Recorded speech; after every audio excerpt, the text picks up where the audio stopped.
Only T-Mobile gives you unlimited data with taxes and fees included, so you save hundreds a year. And get 2 lines for just $100 a month, all in with AutoPay. And right now, harness the power of unlimited with the Samsung Galaxy S8. It's the fastest Galaxy ever, so it deserves the fastest and most advanced LTE network. Why wait? Switch today.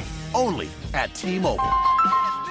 Top 3% of users greater than 30 gigabytes per month may notice reduced speeds. Price includes sales tax. Blog Talk Radio. Best-selling and award-winning author of true crime and crime fiction, Yvonne Mason is back with a brand new book, The Pink Canary, a book that delves into the life of a drag queen and a marvelous whodunit. You can find this and all of Yvonne's other works on Amazon.com or find Yvonne Mason on Facebook and Twitter. You're gonna kill me. Okay. Buy your copy of Pink Canary now.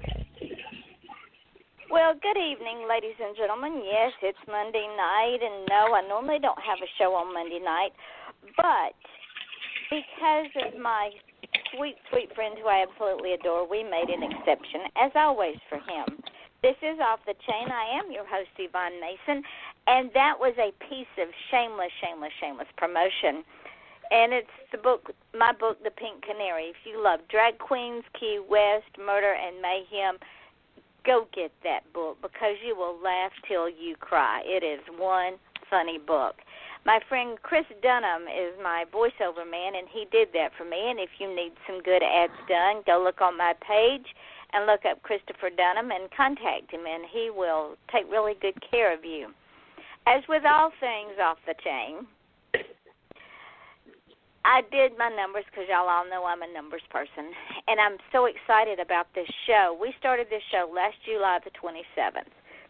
The show was a dream. It was a concept for 5 years. And then one day I decided, what the heck? I don't have enough on my plate. I'll just put a little bit more and move all the other stuff over and around a little bit, like kids do with food they don't like. They just shovel it around on their plate to make it look like they've eaten it. So I started this show with a dream and a concept and the hope that I would get response from my fellow authors and business people and musicians and artists and people that had a platform and people that just wanted to talk. Little did I realize that this show had its own life form. Little did I realize that at the end of April I would be booking shows for September. You see, ladies and gentlemen, this show is successful because of the people that I have on it, the people that agree to come back time after time and bring new ones with them. It's like, let's go to the park and play, and we'll take 2 or 3 friends. Every day I get requests from folks wanting to be on this show, and it humbles me like you would not believe, because this show is only as successful as the people that I have on it. Well, this morning I ran my numbers, as I do every morning, and on this show alone, ladies and gentlemen, this show alone, we're at 6,430 listeners just on Blog Talk Radio, with Australia being our biggest listening base on Blog Talk Radio. They outdo the good old USA 3-1. I am so honored that Australia loves to listen to this show. It does my heart good that my artists, my musicians, my authors, my business people, my political people, anybody that is on this show is heard in Australia. Well, not only are they heard in Australia, but when you include all the podcasts that this show goes up on, it's heard on iTunes and Stitcher and FM.com and TuneIn Radio and SoundCloud, Mixcloud, podcast.com, Spreaker, Podomatic. We're heard in over 53 countries now. Some I've never even heard of before. So the guests are getting out there. My indie authors are getting out there. This is a platform that they never would have had before. My indie musicians and songwriters and film directors and screenplay writers, they're getting out there. They're being seen and heard in places they might not have ever been heard before. Well, when you add all of those totals to the 6,430 listeners just on Blog Talk. This morning we're at 14,806 listeners all around. We are 198 listeners away from 15,000 listeners. That is amazing for a show that's not even a year old. And I thank each and every one of you, and I thank my guest for making this dream possible. So if you don't believe dreams come true, ladies and gentlemen, come on my show and I'll tell you about it. And that being said, my return guest, who I absolutely adore, is back. And we live in two different time zones, so sometimes we think in two different time zones. But that's okay. Yeah. We're creative artists. We do that, but we work it out. Author Rick Powell. He lives in Oak Forest, Illinois, with his son Brad, and I, if I may, congratulate him because he is fixing to get married, and I'm so proud of him. He is a lover of horror and dark fiction, and his poetry and stories have appeared in Radical Dislocations, Walloom's Library, my book, Satan's Holiday, my book, Welcome to Your Nightmare, Blessings from the Darkness, which we do, none of us get any of the royalties off of that because all royalties from that book go to my son who is ill, and Rick graciously submitted a story to that book. Talk about being humble, ladies and gentlemen. When I found out about that, I cried, and I am not a crier. He's also appears in the Nightmare Engine, I Cannot Talk, Dark Eclipse Magazine, Shadows and Light Magazine, Twisted Dreams Magazine, the Haiku 2, Temporary Skeletons Don't Look Back, 13 Tales of Urban Folklore, the Ladies and Gentlemen of Horror 2014, Infernal Ink Magazine, Toys in the Attic, Cherry Nose Armageddon, and too many others to count. And what is so amazing about this man is all proceeds from his first book of poetry, which will just blow you out of the water, titled My Soul Stained, My Seed Sour, goes to the American Heart Association. So you see, ladies and gentlemen, we as indie authors, we might not make millions of dollars, but we make a difference one book at a time. And with that, I say welcome, my friend. And I forgot, last year he published his follow-up book of poetry titled More Regrets Than Glory. I almost left that one out. Welcome, Rick. I'm glad that we got our times in the same time zone. Hi, how's it going? Well, as you can see, I'm as insane as ever, but people seem to love me anyway. Either that or they refuse to tell me they hate me because they don't want to be paid a visit by the monkeys. Of course. So tell me, my friend, you're getting married? Yes, in June, the end of June. Well, congratulations. We here in sunny Florida are very happy and tell your lovely bride-to-be that we said congratulations, and may you have nothing but sunshine and horror stories, and I mean that in the figurative sense from now on. Thank you. So what have you been up to? What have you been up to, and why in the world do you write horror? I know why, but our listeners don't know why. Well, I've just been working a lot. I usually have just one day off a week, and that's on a Monday. I'm talking to you right now. And basically, I've been a lover of horror my whole life, since I was like 10 years old. The famous monster magazines, the Universal Monsters, watching creature features late at night gallery, and I've just been loving all of it my whole life. And about 4 years ago, I tried my hand at writing, and it took off pretty well. What was it? Now, when I talk about horror, when I think about horror, I think about the old Lon Chaney movies and the old werewolf, Creature from the Dark Lagoon, the old Dracula movies, the classic movies, not this stuff they have now that they think is horror but really isn't. Mhm. Yeah, that's the same thing here, yeah. Is that what pulled you in? Was your interest in how the film industry made horror so exciting in the classics? That was it, and I was a big lover of Edgar Allan Poe, and a few years ago I started writing some poetry, basically in the Poe vein, and and branched out on that, and I started writing a poem at a time. Next thing I know, I had like 50 poems, enough for a book, and I notified Hydram Starr, who is the editor and co-creator of Infernal magazine, and she helped me edit it, so I was able to get my first book of poetry out there. And also, she was the first person to ever accept one of my short stories. So ever since then, I had the itch, and that's what started me on the path I'm on. And Hydra gets a really, really big shout out because she has been instrumental in helping so many young authors succeed with her magazine and her inspiration. Without her, people like you probably would have had a harder time of it. Would that be a fair statement?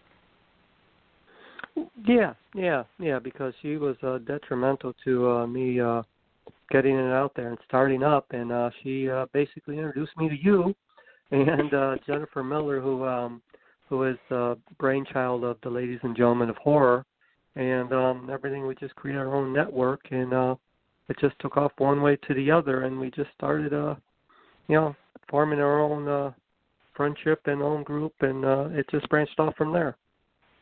Would it be fair to say, Rick, that as indie authors, we have a tighter network of interaction and supporting each other than other people maybe in the mainstream? We don't appear to be jealous of each other. We don't appear to be envious of each other when someone gets a new book out or when someone has something wonderful happen to them. And we don't snicker and laugh when someone has a bump in the road. We all seem to come together on both ends of that rod and say, we're here. We're going to help build you up when you fall down, and we're going to lift you up to the stars when you reach another goal. Yeah, it's mostly like a little bit of a family.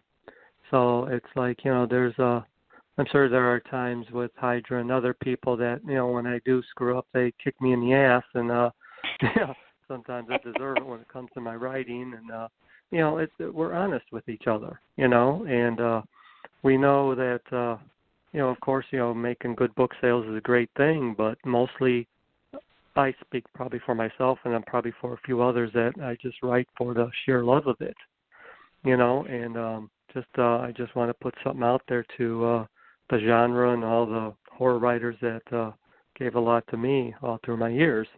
So I'm still kind of like me giving back. Well, you like me loved Edgar Allan Poe, and Poe was never recognized as a literary genius until years after he was dead. But yet his work has lived on and has now become one of the, or did, I don't know if it is anymore, but was one of the staples in school that you had to read. Oh, yeah. Oh, yes. I love Poe. He is an amazing, and because he wrote from the heart. He wrote things that he felt, he understood, he knew. He wrote painful things, he wrote happy things, and they all made sense, not like some of this stuff that we read now that people say is literary art. It bothers me that it's just words strung together that make no sense. Yeah, I noticed that there's a lot more of that in the mainstream now than it was like 20 years ago. I'm finding more and more independents and more of the small press has a lot more quality work than from the mainstream. I've noticed that for the past 20 years or more. I agree, because we don't have a quote-unquote deadline. We don't have anybody to answer to but ourselves and our peers and our own pride, and it seems like we take more time to put out quality work than just to throw something out because some publisher or some editor or some agent is screaming in our ear, you've got a deadline to meet. Right. Mhm. Yeah. When I didn't even realize you had put out more Regrets Than Glories. Tell me a little bit about that. Well, that was my second book of poetry. That was one I worked on with Amanda Johnson Parker. She was a friend of mine that I've known, for like 20 years or more, MySpace days. That's I'm dating myself here, and and she had a poem, that she had published, and we were talking together about getting my second book out, and I basically broke it down into 3 chapters, and each chapter of that book of poetry has a stanza from her poem. So it's basically part of her poem is opening up each chapter of that book. So that was something her and I worked together on, and Hydra, edited it and formatted it, and then the artwork for the cover was really, really good. And that was something that was kind of painstaking to put together, but it was well worth it in the end. What is it about?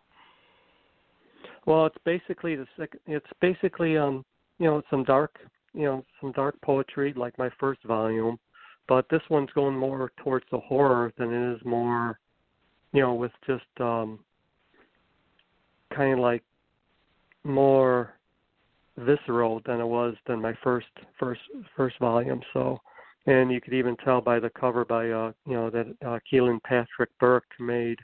You could see that I was putting my life's blood into this, and literally and figuratively for that second book of poetry. I wanted to take something that starts out, the beginning of life, the middle, and the end of life, and each of the poems in that book, kind of correspond to that. And that was, something that Mandy and I worked on and gave feedback together, and it came out really, really well. I'm very proud of it. I'm going to have to get it. I can't believe you didn't put it on my page. That's probably why I didn't know it was out there. You got to throw it up on my page. I'll have to send you the link then. So. Yeah, so I can see it, so I can go down and order it. My goodness. Now, who are the Satanic Player Society? They're a group of artists, writers, and actors that get together and basically they create a form of like old school radio plays, and they're members with Hydra, through the Church of Satan, and what they do is they get together with a whole bunch of group of the individuals, and they perform like the old school radio plays, theatrical plays of the works of the independent artists that are within the church, and it's really, really great. Colin Martin does a great job with that and getting all together people who perform, the audio plays of everything, and they even did one last year of all my poetry and my one story that was Patient 151. They did an audio presentation of that, and that it was really, really, really, really nice. Is there some place that someone can go and download this, or did they have to go? Yeah, they do have it. They do have it in archives. I could probably send a link to you on the page, later on. They're all. You could look them up on Facebook. They have the link on Facebook, and they do have the web link to their website. So, the Satanic Player Society. And it's really old school. It's really fun. It's really old school to hear all these old. And some of them are, like my story, Patient 151, is for 18 years and older because there's a lot of strong, violent, and sexual content. And, and a lot of them is, a lot fun to hear, so it's just, it's a blast to hear some of that, so. Now, for the young ones that might be listening, and we keep saying old school because we're older than dirt, will you explain to them what old school radio was? Well, basically like the old radio plays before there was a television back in the day, where they would just do, the stories online, like I'm trying to think of examples like Lights Out and all the old school horror shows you would hear on the radio. The Shadow. There you go. Mhm. Yeah. And ladies and gentlemen, it would start out. I hope I'm doing it right. What evil? Who knows what evil lurks in the heart of men? And then it would pause for a moment. The shadow knows. And then you had all this eerie background music, and it was like reading a book because your imagination could just go wild. Oh yeah. Mhm. Because hearing it is a whole bunch different than the audio is a whole bunch different than the visual, and especially with the Satanic Players Society, all the theatrics of it and sound bites and even the special effects of the sounds, they bring a more visual aspect into the imagination than you would see like on television or film or even on the big screen. I am so proud of you. That's amazing that your work is scary enough to get on radio. I love it. That is a compliment to you, my friend. Thank you. You need to put that. You don't put that out there enough. I had to go run down your stuff because it wasn't showing up anywhere. I do find that thing. That is one of the things. I mean, as far as self-promoting, I have a lot of work to do in promoting my stuff. It's probably just because the way it is when you're a writer or musician or artist, you're always leery of being self-critical, and I'm my own worst critic. I mean, I read my past stuff, I read the stuff I'm writing now, and I cringe, but then I have someone come up to me and say, that was really good, I really like that, but I see the flaws, I don't see the shine, so that's probably just being a writer or anybody, musician. You always try to better yourself, and you always look at yourself more critical than anybody else can. But you have all these little hidden Easter eggs out there that people, inquiring minds need to know. I mean, really, ladies and no, y'all cannot go now. You got to wait till after the show. Go find this. You probably could go on Rick's page. It's Rick Powell on Facebook. Friend him, and then go find this, and then go listen to it in archives. Because I guarantee you'll get your socks scared off. Because Patient 151, that was a spooky story. When I read it, that was my first one I wrote. Yeah, and it was more geared toward, once again, it's geared toward the 18 years and older because it's very graphic. But that was like the first one I wrote, and I really went all out on that. And it's written in first person of a woman that's in the insane asylum and her story, how she got there and what she did. And, it's very graphic. So it was fun to write. It's one of my favorites of some of my stories. But I've written more since then, and I'm trying to still, practice and trying to try some new things, writing-wise, in the genre. I'm trying things more low-key, some things more out there. And I'm just trying to find my niche, and I'm having a blast doing it. Well, I think you did.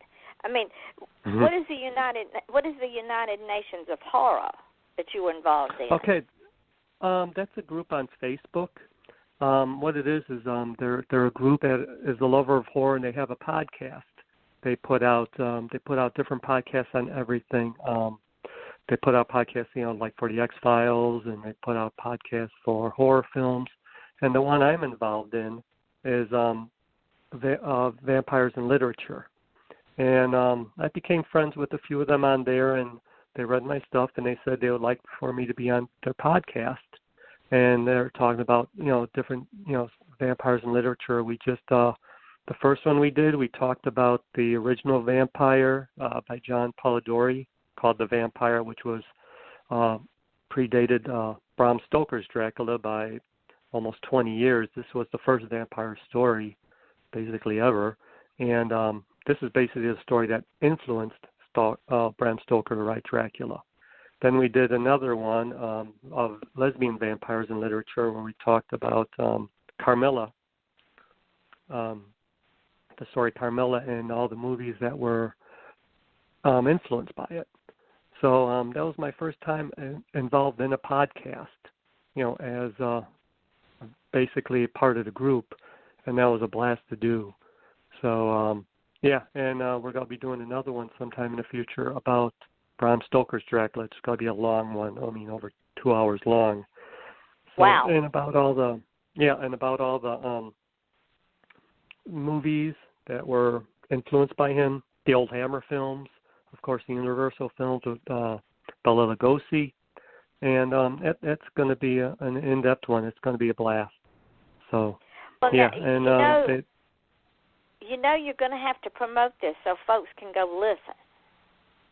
Yeah. The first two are already out in the archives, and they are a public group on Facebook. If you want to just click on there, give them a like, join, and check them out. I mean, these are people younger than me that their knowledge of the horror genre just blows me away. I mean, I've been loving horror over 40 years of my life, and here I am talking to like some 20-year-olds, and they shock me with all their knowledge and stuff and all the research they do. Wow. Giving a shout out to Rebecca Booth, Luke Hard, and Mark. Those are the other three that are in that group that I'm on the podcast with, and it's a blast talking about vampires and horror and stuff, and all the research and that they do is just phenomenal.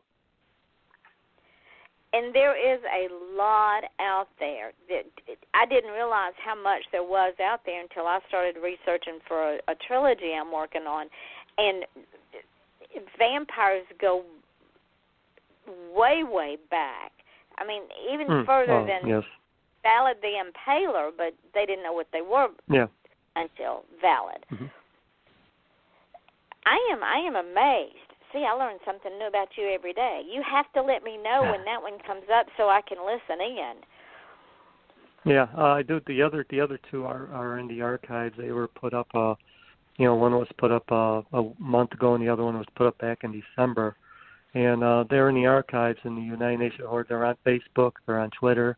And if I could probably just send you the links, and if anybody want to check out my page or send me an instant message, I could just direct them to it. So they're it's a lot of fun, and you could tell they're just having a blast and doing all this research and just talking vampires and literature and film. It just blows me away.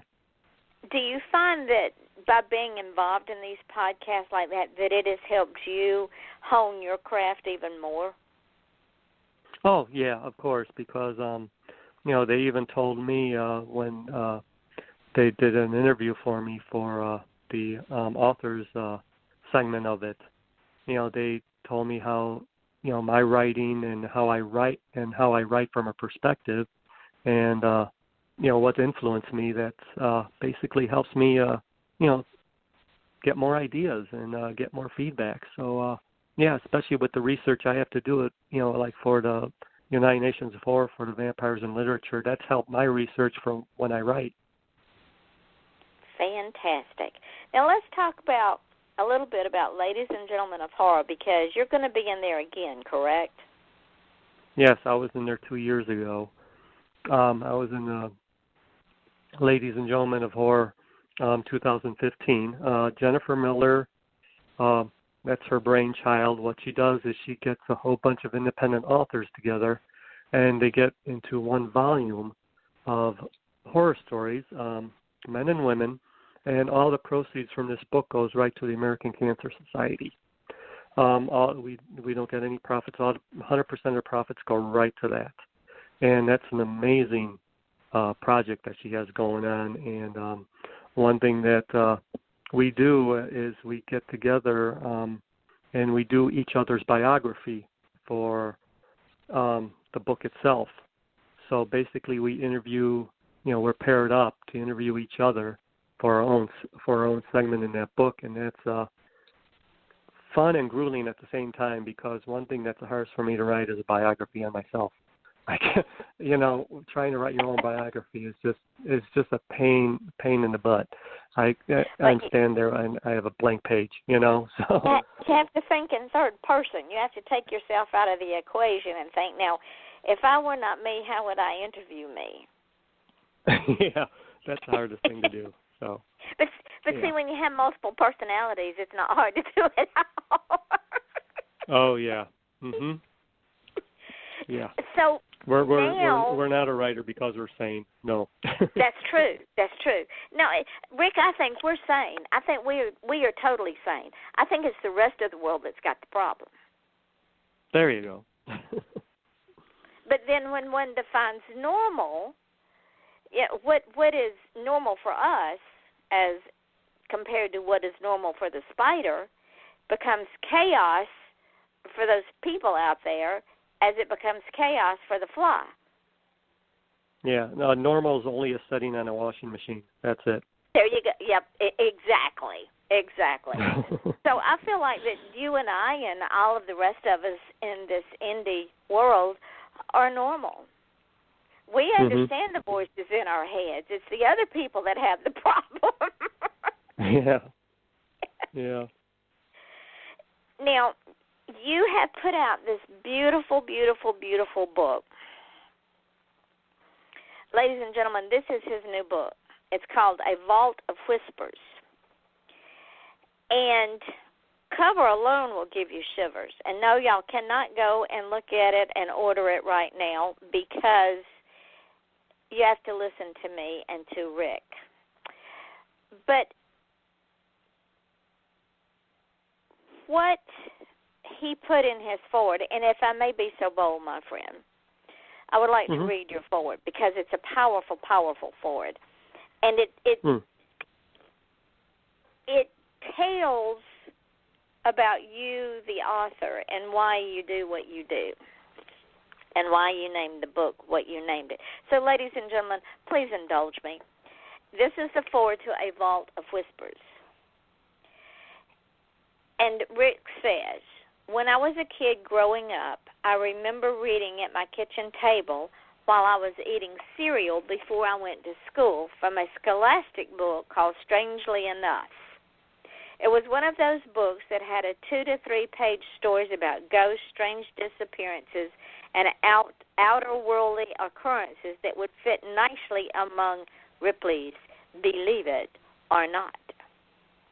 What piqued my adolescent interest was the saucer-like eye in the middle of a desolate landscape on the cover. I was into UFOs back then, and even though there were a few stories within about flying saucers, the others were memorable and creepy. The stories all had accompanying illustrations that just fed more into my awestruck mind and made them more believable. It was one of those books that would fill my early teen mind with awe and creepy visions that would stick with me for many nights and run rampant through my fertile imagination as I walked the few blocks to the corner where the bus would pick me up for school. I was lucky enough to come across a copy at a second-hand thrift store a few years back, and looking through it now, it still gives me the feeling of awe and wonder. I tend to believe that all readers of weird fiction, much like myself, have a book from their past such as this. My hope is that these 6 stories will leave you with a similar awe and wonder to that which I had back then. Each story has its own opening illustration or photograph that will give you a glimpse of what waits with you within. For these, I would like to thank the incredible talents of John Souter, Elizabeth Salome, and Philip Lopresti. This book would also not be complete without the amazing artist Jaheen Mosalim, I hope I did not massacre that name, whose painting graces its cover. A big thank you to Miss Hydra M. Star for the editing and formatting of this collection you now hold in your hands. May you enjoy these stories as much as I enjoyed writing them. Welcome to my vault of whispers. Now, ladies and gentlemen, this is what the book is about. Vaults have been known to contain many occupants. Some are used to hold the valuables and heirlooms of loved ones or ancestors in years gone by, nary touched by human hands. Others are used to contain the many bodies of individuals that have left this mortal coil, never to be seen by human sight.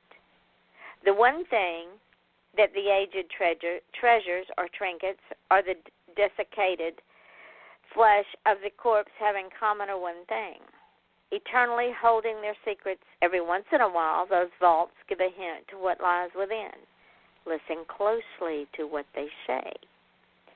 Enter this vault unlike any other. Let what they contain impart to you stories that are seldom heard. This is my vault. Listen to the whispers. I have to tell you, I have read the first story, Lily. Oh, yeah. Please tell me where that came from. Well, that story, basically, I knew the ending. It came to me, and then I had to write the beginning and the middle around it. So, I just had the vision of the way it ended that came to my mind, and it stuck in my head, and I knew I just had to write a story about that. So, it's basically a ghost story of a man who meets the wrong woman, and basically he's not a really good guy to begin with, and how he has everything come back at him, and I really don't want to give too much away, but yeah, it's one of those just desserts kind of stories, he had what was coming to him. In a big way. And as I was reading the story before I got to the end, I was thinking of the movie, believe it or not, Fatal Attraction. Oh, really? Yes. That movie popped right in my head, and I'm thinking, oh, my word, another Sharon Stone has arrived on my doorstep. Wow. Yeah, I never thought of it that way. But as go back and read it, because as you go through the story, you get that. I got that same feeling of Fatal Attraction, of the stalking, of the phone calls, of the this, of the that. And then when the end slammed me in the face, I went, whoa, that's Fatal Attraction on steroids.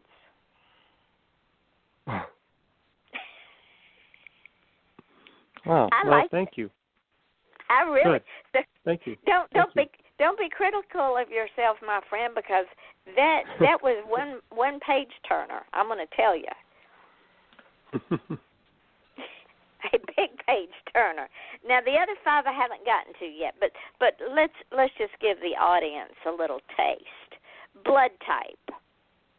Now, ladies and gentlemen, the picture that he used here is a typewriter.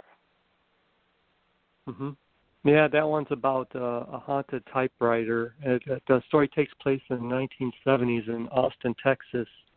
And there you could tell there's a lot of the free love, hippie love in there. Basically, it was age of enlightenment, and this man comes across this typewriter that is not what it seems. And I'll just leave it at that. So, yeah. And then you have the Grove, which has a very interesting, it has a tombstone in front of it, ladies and gentlemen. kind of wicked looking. Well, that one's inspired by the haunted woods near me. There's woods in our area called Bachelor's Grove. And ironically enough, when I was 2 years old, I was lost near that vicinity, for about 8 hours. And the police finally found me by helicopter, and I was found safe. I just wandered off, but I don't remember it when I was a child. And every once in a great while, I go, I walk through there, and if you Google Bachelor's Grove, it is one of the most haunted places in the U.S. Of course, I haven't seen any ghosts or apparitions there, but that's what the story was inspired by. I can't believe you just wandered off from home. Apparently you were a precocious child. Yeah. Mm-hmm. See, we could do a story about you wandering off from home. And winding up with another story called Friends Like These. Yeah, Friends Like These. Well, that's basically everybody, when they're a kid, they have imaginary friends. This one takes place where this young man has some intriguing friends in his life, and the story basically tells you why they're there. He had a very, let's say, less than a traumatic childhood, and how it affected him. And basically, this is a story where it has a lot to say about mental illness and what could be going through someone's head as a survival instinct. That's the basis of it. And has a horror element, and it says a lot. So, what about Cemetery Entrance? Cemetery Entrance was one of the hardest stories I ever wrote because it was based on one of my poems called Cemetery Entrance. I thought I would take one of my poems and make it into a short story, a lengthy short story. It was one of the hardest things I ever did, and I doubt very much I'll try that again because it was just a pain to write, even though I am very pleased how well it turned out. It's basically a story about love and loss and, a ghost story, a little bit mixed in there with it. So basically it's just my poem made into a story form. And I like how it turned out. A lot of people say that it is there's a lot of sadness through that story and a lot of mystery. So I leave it at a little bit of a mystery at the end. And then you have True Nature. That one was a blast to write. I've got a lot of good feedback on that one. That one is a different take on the werewolf story. I knew the beginning and the end. There's all the stuff in the middle that I was trying to tweak out, and I threw a little bit of Easter eggs in there from the werewolf genre. I'm trying to see if anybody would notice. No one noticed yet, but somebody probably will. I could probably give a hint. There's something said in the story where the cabin was named the Bradner place. One of the characters say, "Isn't that the Bradner place, that cabin?" Well, that Bradner is the guy I took from the name Gary Bradner, the author who wrote The Howling. Wow. So, I took little things from the werewolf genre and throw it in there. So, yeah. And there's a character in there that talks about their Uncle Glenn. And, I took him from the name Glenn from the original Wolfman from the Universal Monsters era. So I took little things like that and threw it in there. And you say that you're critical of your writing. You are a master at horror. Ladies and gentlemen, I'm telling y'all, if you don't go get Rick's work, you'll kick yourself because he is a master at horror. And the fact that he, like he says, he takes old school and reweaves it into a new tapestry. Thank you. So now you got to promote yourself. You do know that. I'm not going to let you not promote yourself, because from My Soul Stained, My Seed Sour to A Vault of Whispers, and having one of your short stories done by a theater group, that in itself is mind-boggling. Mhm. Thank you. Yeah, I'm just trying to keep everything. I'm trying new things all the time and keep myself busy. Basically, writing is a little bit of an escape. I mean, I work 6 days a week in the restaurant business. Have very little free time, and especially trying to schedule, podcasts and stuff like this where we run into snags, and especially with last week. My apologies about that. And trying to get and trying to keep everything going in life. It's a challenge, but it's fun. Well, and look at it this way. Every problem has a solution. And because I run this show, I can do what I want to when I want to. So yeah. It's no problem. And for my special friends like you, I make concessions because I want you out there. I want people to know that your work needs to be read and absorbed, and for people to enjoy being scared by you, and because your stories also make people think. That's what I try to do. I try to leave a lot of people, say there's still a lot to be answered in my stories. I try to leave a lot ambiguous. I try to let people think of their own solutions in their head, or, why this is going on. That's what I try to do, and especially with some of my future stuff, I'm trying to throw more into that too. So. Well, and speaking of future stuff, what are you working on now, and when will it be out? Well, right now I'm working on my first novella. It's called Teacher. I commissioned an independent artist that is amazing for the cover, and it's basically a coming of age story with a child that is coming from an abusive home, and the teacher he meets that helps him change his life. And this teacher is like no other teacher you've ever met. It is a horror story, and it's I'm working on that right now. I'm going through the editing process, and hopefully I should have that. Hopefully have that out by the end of the year. I mean, there's no definite time frame. I do have poem in an anthology called Floppy Shoes Apocalypse 3. It's an anthology of erotic clown horror. And my word! That's basically what it is. It's stories and poems that have an erotic clown horror element to it, and that just came in print, a month ago, and that was a lot of fun to do because that was something I went totally out there with. It's something, just trying something totally new with a different kind of type of genre, and it was really fun to do.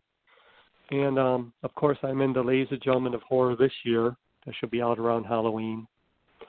And I'm going to be have a story in a anthology of cannibal horror stories coming out around the same time. So yeah, I got a lot going on right now. So and it's a blast. And and I'm gonna probably I think in August I have another poem in Hydra's magazine, Infernal Ink magazine. That's going to be coming out soon too. And if anybody wants to check out some a great little magazine, Hydra does a lot of work with this, and she gets a lot of independent artists and writers for this, and it's for mature readers only. So, and it's erotic horror, and so I have a lot in the pot going on right now. So yeah.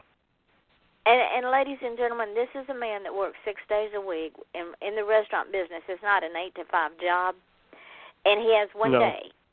Monday. He has one day, and he has all this wonderful stuff going on. So when someone comes up to me and says, Yvonne, I don't have time, I'm those guys say, well, why don't you just hook up with Rick Powell and talk about not having time? I try to make time a little bit each day, to either write or edit or something, and reading helps. I mean, I have a massive collection of books I've collected my whole life, and I've been a lover of horror my whole life too. So I'm just implementing all that into what I do, and it's very cathartic. Writing is one of the things that's helped me go through some very tough times personally. And if it wasn't for writing and some close friends and, my son and my wife to be, I wouldn't be here right now. So, it's the writing is detrimental to trying to keep me going. And if I could tell anybody, that wants to write it but are afraid to, don't be afraid to do it. Don't worry about if it's going to suck or not. Just write what you feel. I mean, that's how I learned. I mean, one word at a time, one sentence at a time, one poem at a time. And I'm no professional myself. I mean, I'm just an amateur that's just doing it for the love of it. And that's all there is to it. But I'm going to tell you what, ladies and gentlemen, don't let this man kid you. He writes things that will keep you up at night if you're into horror, and if you're not into horror, you might learn to love it. And like I said before, the book, A Vault of Whispers, it leaves one with the ability to search one's own soul and find their own vault of whispers from within and take some life's lessons with him, even if he didn't try to do it intentionally. Trust me, you will not be sorry if you read any of Rick's work, because it is from the heart and it is very well done. I mean, for crying out loud, the man got his work in a play. That just, I cannot say enough how proud I am of you. Who would have thunk it? I'm sure that was not on your radar.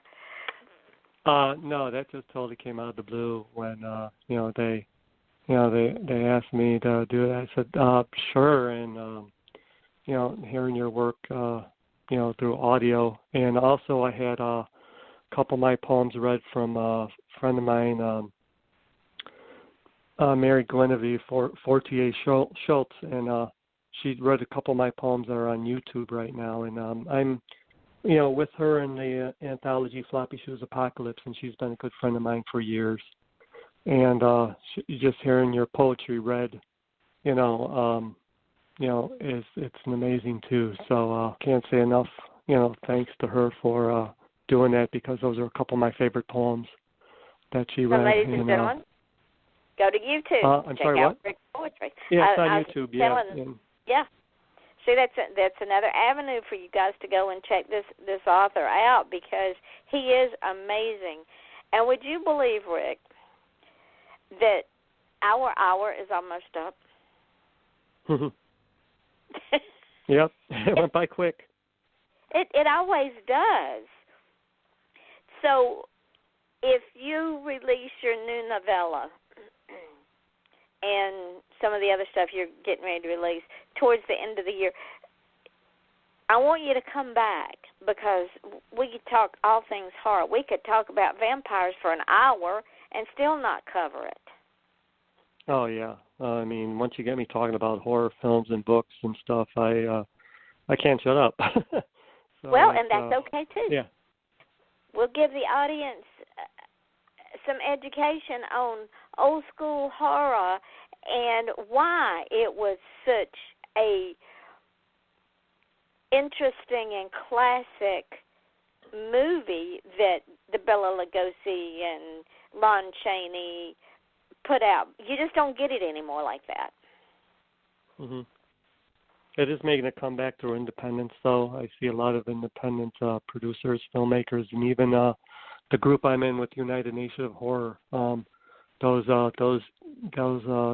young folks that I'm involved with there, I mean, they impress me, and they're I'm in awe of them because they know all this stuff and they're basically the future. And if there are more of those guys around, and especially with the writers that Hydra has for her magazine, it's promising because there's a lot of new voices out there that have yet to be heard. That is marvelous, because I'm going to tell you, I'm pretty sick of them in Hollywood going back and regurgitating old movies, and when they regurgitate them, they're not even a third as good as the originals, because you can't go back and remake an original. Mhm. Well, the one good thing, I mean, I used to be very hardcore against remakes, but the last few years I've noticed that a lot of the remakes that come out, a lot of people that see those start researching the originals. And if anything, it opens up their eyes to what the originals were like. And that's a good thing right there. So, I mean, it's just like two sides of the same coin. No, good point. I did not think of it that way, but that is a good point. Ladies and gentlemen, we are getting down to our last final moments, and before we run out of time, I wanted to tell you on Wednesday night we have author David Hoof with us again. I have no idea what the man's been up to, but we're going to find out. Then on Thursday night, going to have a new guest. His name's Billy Wade, and he is a storm chaser. And if you're friends of his on Facebook, you'll see that he's been chasing storms all over the Midwest. If you're not a friend of his on Facebook, become a friend of his, because this young man, I don't know where he gets his strength from, but he is chasing storms all over the Midwest, which is dangerous, very, very dangerous. We're talking tornadoes that are F3s, F4s, and tornadoes. I grew up with tornadoes all my life, and they're so unpredictable. 1 minute they're across the street, and the next minute they're on top of you. So join us while we talk to Billy and learn about his love for chasing tornadoes and why he chases them. And with every show that I close, I always tell you that if you want to be successful, stop asking permission, because you don't need anybody's permission. You just don't. It's your dream. And if your child has a dream, by all means, encourage that child, because those children are our future. And if we stifle their dreams, we stifle our future. Your smile is your logo. Your personality is your business card. How you leave others feeling after having an experience with you becomes your trademark. Remember that, ladies and gentlemen, in everything you do. Every time you go out in public, everybody you meet, you leave them with your trademark. And you want to leave them with a good trademark, because you are a dreamer, just like Rick and I are dreamers. And you want your dream to be real, so help others make their dreams real. Because if you don't make your dream real, then we may lose an artist or another wonderful horror author like Rick, or a scientist, or a teacher, or an astronaut, or an inventor. So be like Rick and I. Dare to dream. Would that be fair, Rick? Oh, yeah. Go for it. Life is too short. That is the truth. And just remember this. We're dreamers because we cannot not be dreamers. We would be totally boring human beings if we didn't do what we did. Would that be a true statement? Oh, yeah. That's truth right there, yeah. And I am so grateful, my friend, that you come on my show continually, even though we have to push through some things and make things happen. I appreciate you more than you will ever know for being in my life. You're such a blessing. Thank you. Thank you, Yvonne. You are welcome. And you're coming back, too. Ladies and gentlemen, yes, we'll bring him back when he gets his novella, because it sounds very interesting and creepy and horror-ridden, and I love it. And by then, he will be a married man, and we'll get the skinny on that. So remember this. Tomorrow night I'm off, and Wednesday night we have author David Hoof at 8 o'clock Eastern Standard Time, and on Thursday night we have Storm Chaser Billy Wade at 8 o'clock Eastern Standard Time. And remember this, we only go around once, so you better make it count, because if you come around again, it won't be the same dream. So with all that being said, this is Off the Chain. I'm your host, Yvonne Mason, and we'll see you tomorrow night.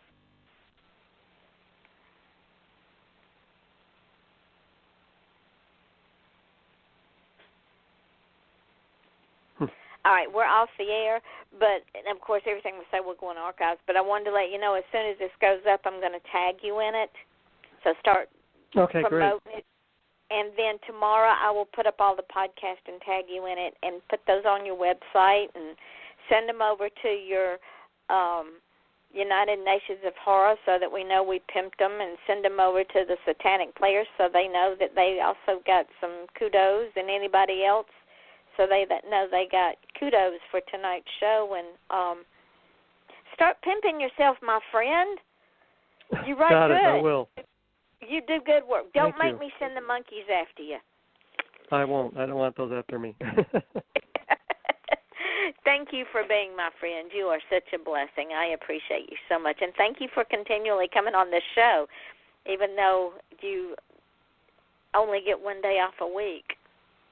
Yeah, no, thank you, Yvonne. I appreciate it. All right, darling. Go and enjoy the rest of your evening. Thank you. Good night, sweetheart. Good night.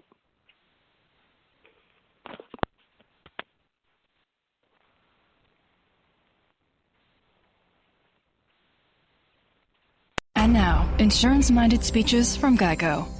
Hardship. My grandmother would go through it every month to pay her insurance bill. First, she would handwrite a paper check, in cursive. Then, using her own tongue, she would wet a stamp for an envelope. Today, however, we need not weary our hands and tongues. Today, we can pay our Geico bill with the Geico app. Away with hardship, in with bill pay on the Geico app. Thank you. Only T-Mobile gives you unlimited data with taxes and fees included, so you save hundreds a year. And get 2 lines for just $100 a month, all in with AutoPay. And right now, harness the power of unlimited with the Samsung Galaxy S8. It's the fastest Galaxy ever, so it deserves the fastest and most advanced LTE network. Why wait? Switch today. Only at T-Mobile.